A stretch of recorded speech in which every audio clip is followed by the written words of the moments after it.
understand that you're currently the mayor of West Covina, a city of about 110,000 people here in Los Angeles, and that you're running for California State Assembly. So can you tell us a little bit about, can you introduce yourself just to my audience and tell us a little bit about West Covina to start? Yeah, my name is Brian Calderón Tabatabai. I am the mayor of West Covina. I'm also an ethnic studies teacher and a high school football coach. And West Covina suburbia, right? It is single family homes, it's public schools, it's baseball and ASO soccer, it's the mall. It is the basic ideal of suburbia, right? So if you look suburban community in the dictionary, West Covina would pop up, right? I think a lot of folks know us from Crazy Ex-Girlfriend, that show that was on Netflix was centered in West Covina, even though we are not hours and hours away from the beach. But that's this city. And it's a place where we decide to root our family, and we're trying to push in the right direction. What makes you want to run for California State Assembly? Why not stay as a local official in West Covina? Why do you want to go for state assembly specifically? Yeah, as a local official, you have some impact on policies, right? So, like I mentioned, I'm an ethnic studies teacher, and ethnic studies is rooted in history and rooted in local history. And one of the things you learn when you dive into our histories is how much policies impacted our lives, right? And impacted a lot of folks and created unnecessary struggles. And so from a city council level, you have a little bit of impact, but at the state level, that's where you can start really impacting things like public schools. My wife and I are both public school teachers. And one thing we've seen is this infiltration of charter schools and kind of the privatization of schooling.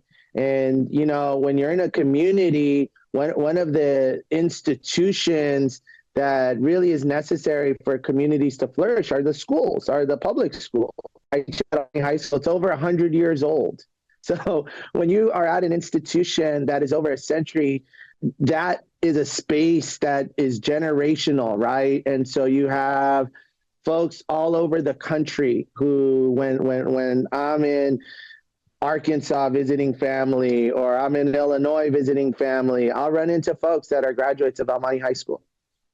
And that's important. And so what I've seen in my assembly district is a move away from institutions like our public schools. And when you move towards a more private model, private and models that are based in kind of this idea of business, well, they're not necessarily going to be rooted forever, right? When it's about competition, things are going to disappear. People are going to disappear.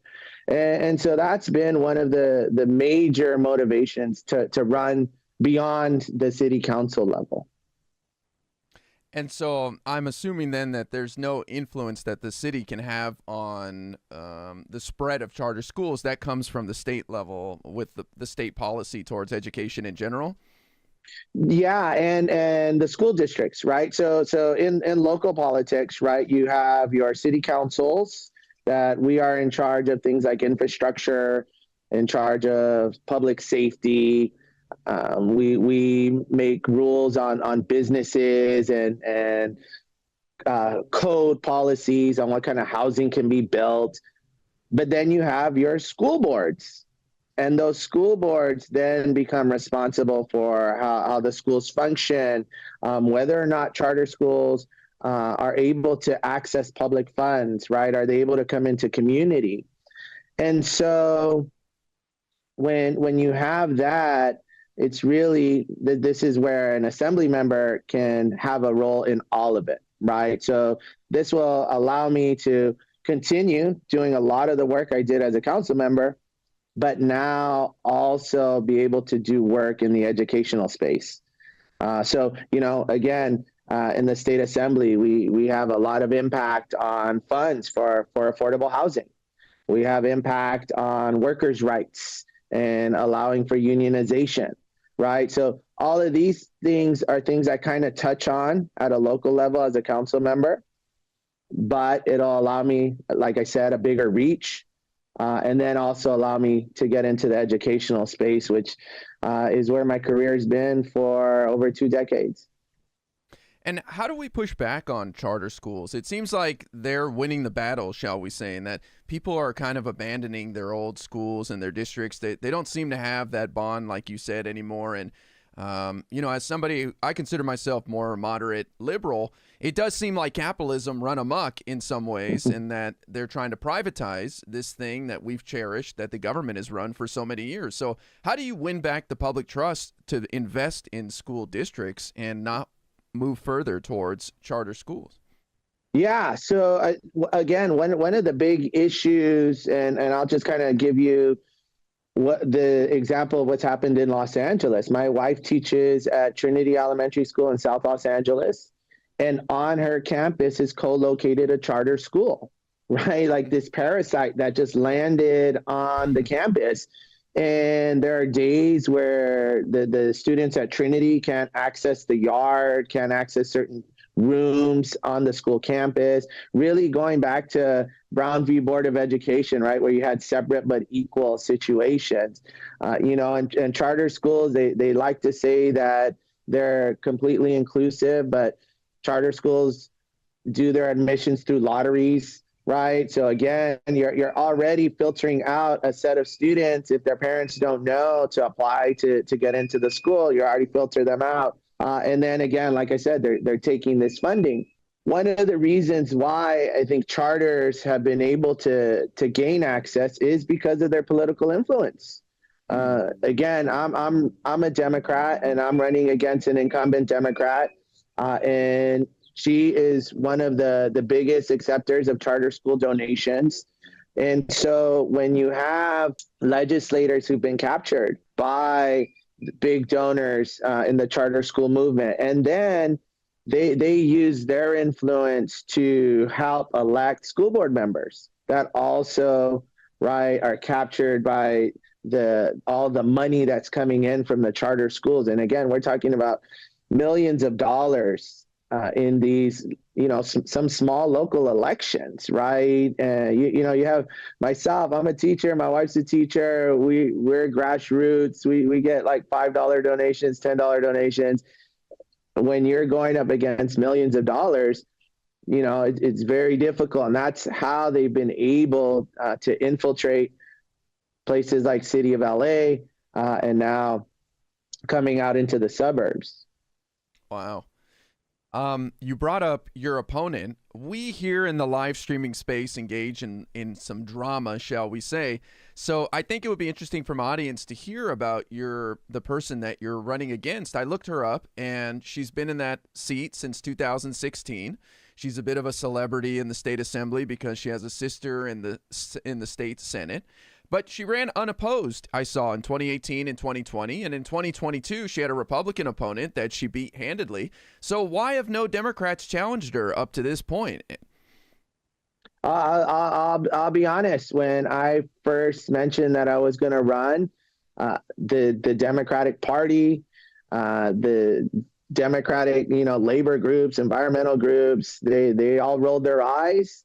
And to be quite candid, I've had people say like they're going to cut your balls off, like that. It's just it's going to be dirty. They're going to ruin your life.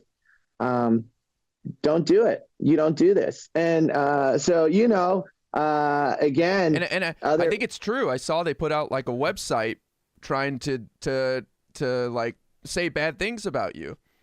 Oh yeah. They'll pull any old school trick in the book to try to, just kind of the dirty politics, which is all right, because that's one of the reasons we ran. They really are, this political machine that has tried to concentrate their power, and you see it with the sister who's now running for Congress, right? It's really, they're in these seats to get to the next seat, right? And it's not really about community. And it's one of the reasons we're having so much success, right? So, I understood those years where she's run unopposed. Well, I wasn't there yet. And this is my first opportunity to run as a viable candidate. And initially, like I said, people didn't think that I was viable, right? They kind of rolled their eyes at it. But I think if everyone looks not only at the people who jumped on board, I mean, I have some real institutional folks, Hilda Solis, Dolores Huerta, Congresswoman Grace Napolitano, but I also have all the orgs that have jumped on board. California Teachers Association, we're both teachers on the ballot. And they've endorsed me. And when you get organizations like SEIU, LA Labor Fed to run against an incumbent, that's saying a lot, right? Because they know that, hey, to get on the wrong side of the Rubios, all right, well, we'll go ahead and say their name, right? This isn't Voldemort. To get on the wrong side, they're very vindictive.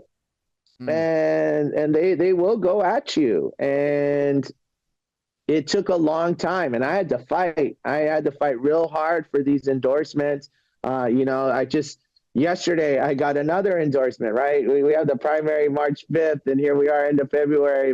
Stonewall Dems just gave me their endorsement. And so, that says a lot, because, for established organizations to endorse this late tells you they're hearing things, right? They know that, wow, there's a lot of momentum here, that this is actually a seat that can be flipped. Now, I use the word flipped, even though we're both Democrats, because in reality, she is not with the Democratic platform, right? She takes fossil fuel money. She takes corporate PAC money. I mean, if you look at our election, she's been, Uber has invested heavily in her campaign. PG&E has invested heavily in her campaign. Walmart put up billboards for her, right?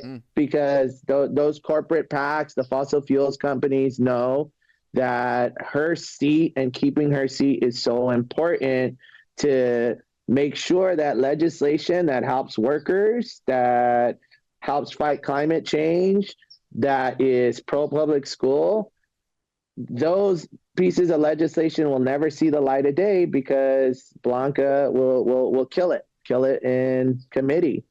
And they know that I not only will allow those things to come through, but I'll be authoring the legislation that they're going to be really trying to fight against. And, lastly, it'll send a message to other Democratic legislators that, hey, you're not entitled to these seats.